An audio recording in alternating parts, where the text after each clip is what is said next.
कहानी का शीर्षक है पिता की वसीयत। देखो यामिनी, ज़्यादा ड्रामे करने की ज़रूरत नहीं है। तुम्हें मेरे माता पिता की सेवा के लिए ही लाया गया है। उसके अलावा तुम्हारा मेरा कोई रिश्ता नहीं है। अंकित के ये शब्द अभी भी यामिनी के कानों में गूंज रहे थे। ऐसा लग रहा था कि ये शब्द उसके खिलाफ साजिश कर रहे हों। बार बार वही शब्द हथौड़े की भांति उसके दिल दिमाग पर प्रहार कर रहे थे। सिर दर्द से फटा जा रहा था और आंखें रो रो कर लाल हो चुकी थी। पर उसकी पड़ी किसे थी? किसी को कोई मतलब नहीं था यामिनी के सुख दुख से। सब अपने अपने काम में व्यस्त थे। जेठ जेठानी, ननंद, नंदोई सब अपने अपने घर जाने की तैयारी कर रहे थे। पति अंकित अभी थोड़ी देर पहले ही यहाँ से रवाना हुए हैं। इतने में ननंद नेहा कमरे में आई और उससे बोली, भाभी कब तक ये आंसू बहाती रहोगी? भाई तुम्हें सीधा सीधा बोल कर गया है ना कि वो तो तुम्हें मम्मी पापा की सेवा के लिए लाया है, और वो भी पापा की जिद पर। तो अपना फर्ज निभाओ। जब तक मम्मी पापा है तब तक ही तुम यहाँ पर हो। उसके बाद तो भैया तुम्हें अपने साथ ले ही जाएंगे। इतने में जेठानी दीपा भी कमरे में आ गई और आते से ही बोली, अरे हम लोग जा रहे हैं, कम से कम मुस्कुराते हुए चेहरे से तो विदा कर दो हमें। क्यों बेवजह नाटक कर रही हो? पति बाहर कमाने ही तो गया है, वापस लौटकर भी आ जाएगा। और कमाएगा नहीं तो तुम लोगों को खिलाएगा क्या? जो बेवजह का तमाशा कर रही हो। कोई पहली बार तो गया नहीं है जो इतना नाटक कर रही हो। लेकिन यामिनी अपने पलंग से उठकर खड़ी भी नहीं हुई। सबको लग रहा था जैसे उसे कुछ पता ही ना हो। तब तक सासू माँ इंदिरा जी भी कमरे में आ गई। आते ही गुस्से में बोली, अरे ओ मनहूस, ये क्या रोना धोना मचा रखा है? अब पति कमाने भी नहीं जाएगा क्या? चुपचाप से उठ जा और इन दोनों को भी खुशी खुशी रवाना कर। आखिर यामिनी नहीं उठी तो ये देखकर तीनों तमतमाती हुई खुद ही बाहर चली गई। ननंद और जेठानी तो अपना अपना सामान उठाकर अपने अपने पतियों की गाड़ियों में जाकर बैठ गई। थोड़ी देर बाद दोनों की कारों के वहां से रवाना होने की आवाज़ आई। उन सबको विदा करने के बाद इंदिरा जी भी दरवाज़ा बंद करके यामिनी के पास कमरे में आई और यामिनी को डांटने लगी, ये क्या नाटक लगा रखा है तुमने बहू? घर में बच्चे आए थे, तुमने उनसे ठीक से बात तक नहीं की है और अजीब जिद लगा कर बैठी हुई हो कि पति के साथ ही जाना है। अरे पूरी जिंदगी उसी के साथ तो रहना है तुझे। कुछ दिन हमारी सेवा कर लेगी तो कुछ बिगड़ नहीं जाएगा तेरा। अब चुपचाप उठ और रसोई की सफाई कर दे। पूरी रसोई बिखरी पड़ी है। आजकल की बहुओं को तो सास ससुर की सेवा करते ही रोना आता है। न खुद सेवा करती हैं और न अपने पति को ही करने देती हैं। मुंह उठाकर कह देती हैं कि पति के साथ ही रहना है, जैसे पति के अलावा और कोई है ही नहीं परिवार में। और है भी तो जाए भाड़ में इनकी बला से। कहते हुए इंदिरा जी भी कमरे के बाहर निकल गई। यामिनी वहीं पलंग पर बैठी बैठी इंदिरा जी की बड़बड़ाहट अपनी आंखों में भर आए आंसुओं के साथ सुनती रही। 1 साल हो चुका है यामिनी की शादी को। घर के सबसे छोटे बेटे अंकित की पत्नी बनकर वो इस घर में आई थी।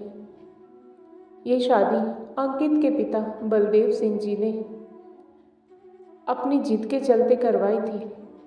अच्छा खासा रुतबा था, पैसों से नहीं बल्कि नाम से। पैसा तो इतना ही था उनके पास कि उन्हें उच्च मध्यम वर्गीय कह सकते थे। उन्होंने अपनी ईमानदारी से जिंदगी में नाम तो बहुत कमाया, पर उनके बच्चों को उनकी कद्र कभी नहीं हुई, कभी उनके मान सम्मान का ध्यान नहीं रखा। बच्चे तो ऐसे थे ही। बड़ी बहू दीपा भी ऐसी ही आ गई, पर वो तो अपने पति के साथ दूसरे शहर में रहती थी। ऊपर से पत्नी इंदिरा जी उनकी कोई इज्जत नहीं करती थी, जो मुंह में आता वही बोल देती। यामिनी बलदेव सिंह जी के दोस्त की बेटी है, जो मध्यम वर्गीय परिवार से बिलोंग करती है। बिन माँ की बेटी होने के बावजूद भी उसमें संस्कार पूरे थे। परिवार को परिवार समझकर चलती थी और उसकी यही आदत बलदेव सिंह जी को बहुत पसंद आ गई। अपितु यामिनी को इस घर में कोई भी बहू बनाकर लाना नहीं चाहता था, पर बलदेव सिंह जी के सामने कोई भी कुछ बोल नहीं पाया और यामिनी इस घर की बहू बनकर आ गई। लेकिन अब बलदेव सिंह जी के बिस्तर पकड़ने के बाद यामिनी की इस घर में कोई इज्जत भी नहीं रही। तानों की बौछार भी अब तेज हो चुकी थी, पर बिस्तर पर पड़े पड़े यामिनी की हालत देखकर उन्हें दुख होता था। इधर अपने कमरे में पड़े पड़े बलदेव सिंह जी भी आंसू बहा रहे थे, लेकिन अब वह कर भी क्या सकते थे। परिवार वालों को तो मौका मिल चुका था अपनी जुबान खोलने का। सचमुच उन्होंने तो अपनी मर्जी थोपकर यामिनी की शादी करवा दी, पर ये शादी न होकर यामिनी की बर्बादी ही रही और कुछ भी नहीं। क्योंकि नौकरी तो अंकित इस शहर में भी कर सकता था, पर उसने जानबूझकर ट्रांसफ़र लिया। अंकित वहाँ किसी और लड़की के साथ लिव इन रिलेशनशिप में रह रहा था। उसका नाम सोनिया था और बहुत जल्द ही उससे शादी करना चाहता था, और इसी सिलसिले में ही वो इस बार यहाँ आया था। बलदेव सिंह जी से तो मिलने का सिर्फ बहाना था, इसलिए तो पूरा परिवार एक साथ यहाँ इकट्ठा हुआ था। परंतु जो भी बात हुई बंद कमरे में ही हुई, बलदेव सिंह जी के सामने ही हुई थी। तो बलदेव सिंह जी ने गुस्से में यही कहा कि जब मेरी मृत्यु हो जाएगी तब जो चाहे करना। फैसला यही हुआ कि बलदेव सिंह जी की मृत्यु हो जाएगी तो उसके बाद ही ये शादी होगी, नहीं तो दुनिया को बोलने का मौका मिल जाएगा। और उससे भी बड़ा कारण था कि अभी तो फ्री की नर्स मिली हुई है। यदि यामिनी चली जाती तो फिर सेवा कौन करता। इसलिए बलदेव सिंह जी ने यामिनी को अंकित के साथ जाने के लिए कहा। हालांकि उन्होंने इसका कारण नहीं बताया, नहीं तो यामिनी को दुख होता। लेकिन यामिनी तो ये बात सुन चुकी थी। जब वो लोग बंद कमरे में बात कर रहे थे और यामिनी चाय पकड़ाने के लिए कमरे में आ रहे थे, तब उसे यह बात सुनाई दे गई थी। यह बात सुनकर उसे रोना तो बहुत आ रहा था, पर अपने आंसुओं को रोककर वो कमरे में आई थी। जानती थी कि अंकित तो उसे कभी अपनाएगा नहीं। केवल अपने ससुर बलदेव सिंह जी के कारण यामिनी ने अंकित के साथ जाने की जिद की थी। बलदेव सिंह जी ने ही यामिनी को समझाया था कि यामिनी बेटा, तू कैसे भी करके अंकित के साथ चली जा। जब अंकित यामिनी को नहीं लेकर गया तो बलदेव सिंह जी अपने जीते जी कुछ न कुछ ऐसा फैसला करने का विचार किया कि यामिनी को उसके जाने के बाद कोई भी कष्ट ना हो, क्योंकि उन्हें ये पक्का विश्वास हो चुका था कि अंकित यामिनी को अपने साथ तो क्या, अपने जीवन में भी नहीं रखेगा और उनके मरने के बाद यामिनी बेसहारा हो जाने वाली है, क्योंकि उसके पिता की मृत्यु तो उसकी शादी के कुछ महीने बाद ही हो चुकी थी। इसलिए 2 दिन बाद ही उन्होंने यामिनी को कहकर अपने किसी दोस्त को फ़ोन किया और उन्हें घर बुला लिया। लेकिन घर में किसी को भी नहीं पता था कि उन्होंने अपने उस दोस्त को क्यों बुलाया है। यहाँ तक कि यामिनी को भी कुछ नहीं पता था। हालांकि उन्होंने यामिनी से ये ज़रूर कहा था कि यामिनी बेटा, तू अपना हक बिल्कुल मत छोड़ना। तब यामिनी को कुछ भी समझ नहीं आया था। 1 महीने बाद बलदेव सिंह जी इस दुनिया से कूच कर गए।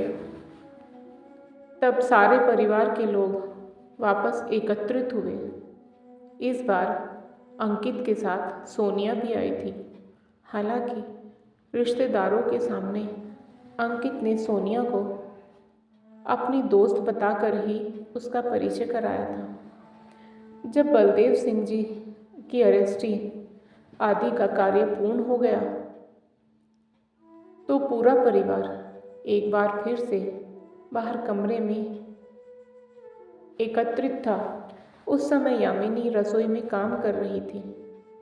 तब इंदिरा जी ने यामिनी को बुलाया। जब यामिनी रसोई से निकलकर बाहर आई तो अंकित ने कुछ पेपर्स उसके सामने रखते हुए कहा, देखो यामिनी, मैं तुम्हें पहले भी कह चुका हूँ कि तुम्हें इस घर में सिर्फ और सिर्फ मेरे माता पिता की सेवा के लिए लाया गया है। इससे ज़्यादा मेरा कोई तुम्हारे साथ रिश्ता नहीं है।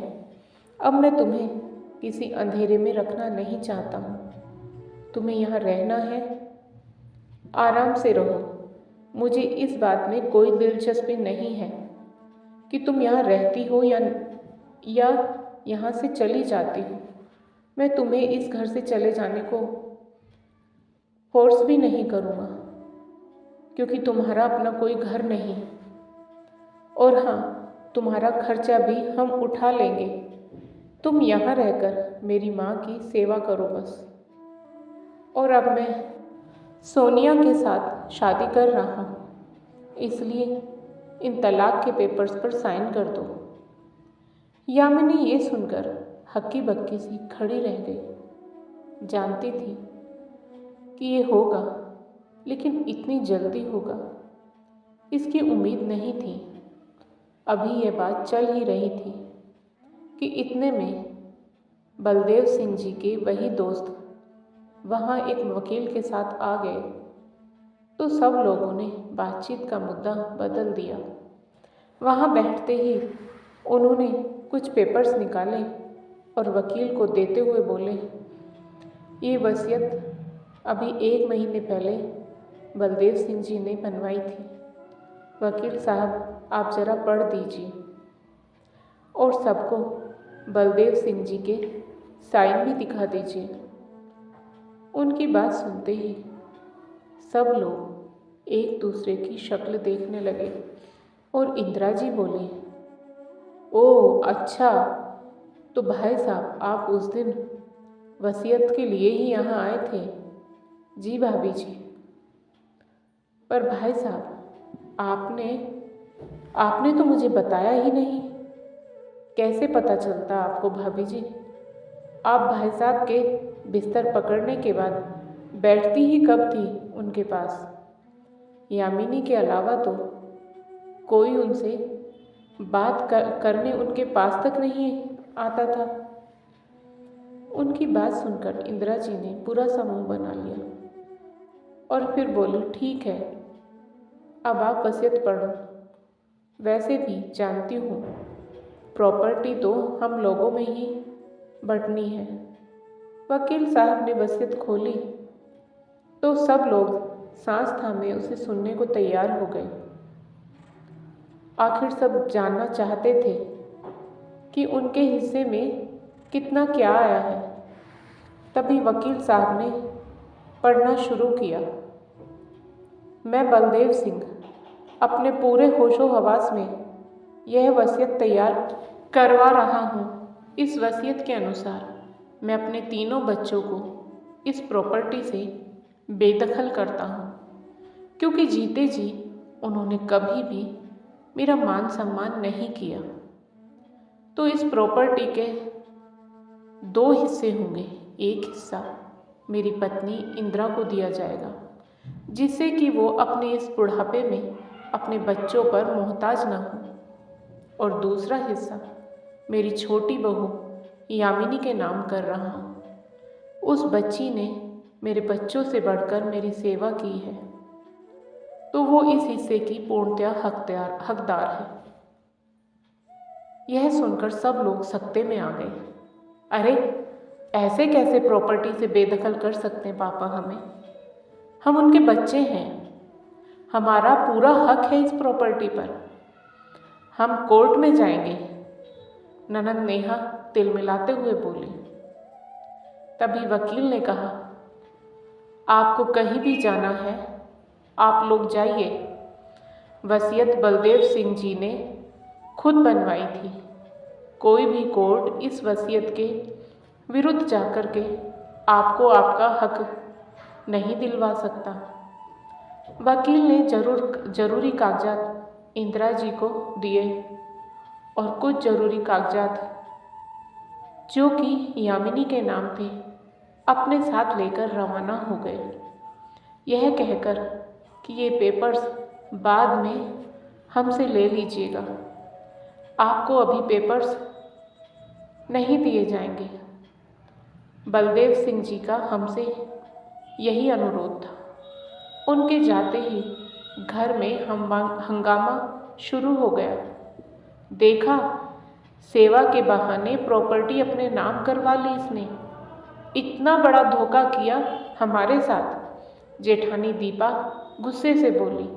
तभी सास इंदिरा जी गुस्से में बोली, क्यों री, यही बातें करने जा बैठती थी ना तू उनके पास। मेरे बच्चों का हक छीन रही है, शर्म नहीं आती तुझे, बेशर्म कहीं की। मैं कहती हूँ शराफत से इनका हक वापस कर दे। तेरा इस प्रॉपर्टी में कोई हिस्सा नहीं है, ना ही तेरा कोई हक है। हाँ यामिनी, वो प्रॉपर्टी तुम वापस करो और तलाक के पेपर पर साइन करो और फूटो यहाँ से। बस बहुत हो गया। हम मानते हैं कि तुम्हारे पास कुछ नहीं है, इसलिए ऑफर कर रहा हूँ कि तुम यहाँ रहकर माँ की सेवा कर लेना। हम तुम्हारा खर्चा उठा लेंगे। अंकित ने बड़ी बेशर्मी से कहा।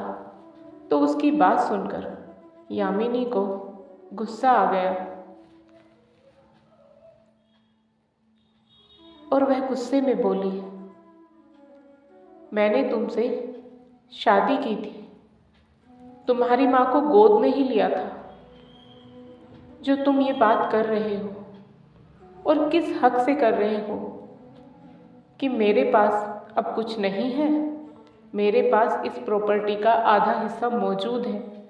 पापा जी ने कहा भी था कि अपना हक बिल्कुल मत छोड़ना, तो उसे मैं बिल्कुल नहीं छोड़ूंगी। मैं अपना भला बुरा खुद देख लूँगी। अच्छा, तो तू यहाँ मेरे बच्चों का हक लेकर जाना चाहती है? ऐसा तो मैं होने नहीं दूँगी। इंदिरा जी बीच में ही बोल उठी। क्यों माँ जी, बिन सेवा के मेवा चाहिए आपके बच्चों को? कभी अपने पिता का मान सम्मान तो किया नहीं इन लोगों ने। उन्हीं के सामने बैठकर उनकी ही मौत की बात कर रहे थे।